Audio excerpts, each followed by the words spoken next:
मौर्य और कण्व वंश के पतन के बाद भारत में एक नई शक्ति उभर रही थी।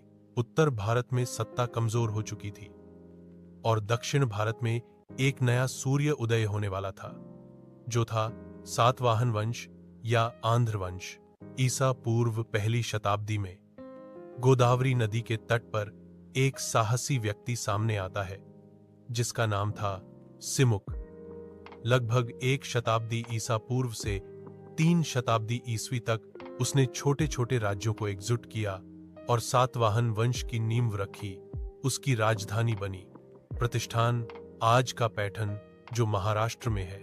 यहीं से सातवाहनों का स्वर्णिम अध्याय शुरू हुआ। सिमुक के बाद आए कृष्ण और सातकर्णी। इन्होंने मगध की कमजोर सत्ता का लाभ उठाया और दक्कन से मध्य भारत तक अपना प्रभुत्व स्थापित किया। सातवाहन शासक केवल योद्धा ही नहीं बल्कि कुशल प्रशासक भी थे। सातवाहन इतिहास का सबसे चमकता नाम गौतमीपुत्र सातकर्णी था, जिसने सीसे के सिक्के चलाए थे।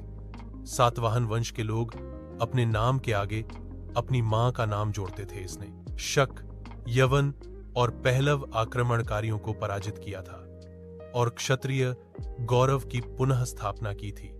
इन्होंने ब्राह्मणों को भूमिदान की और स्वयं को त्रिसमुद्रतोय पीतवाहन कहलवाया।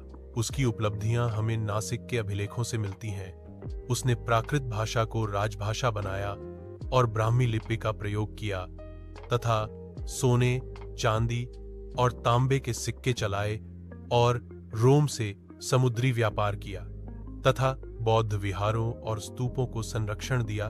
फिर समय बदला और कमजोर उत्तराधिकारी आए तथा राज्य छोटे छोटे हिस्सों में बांटने लगे। लगभग 3री शताब्दी ईस्वी में सातवाहन वंश का अंत हो गया।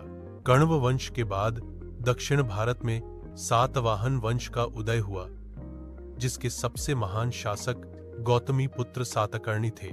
दोस्तों, आपको ये कहानी कैसी लगी? कमेंट करें।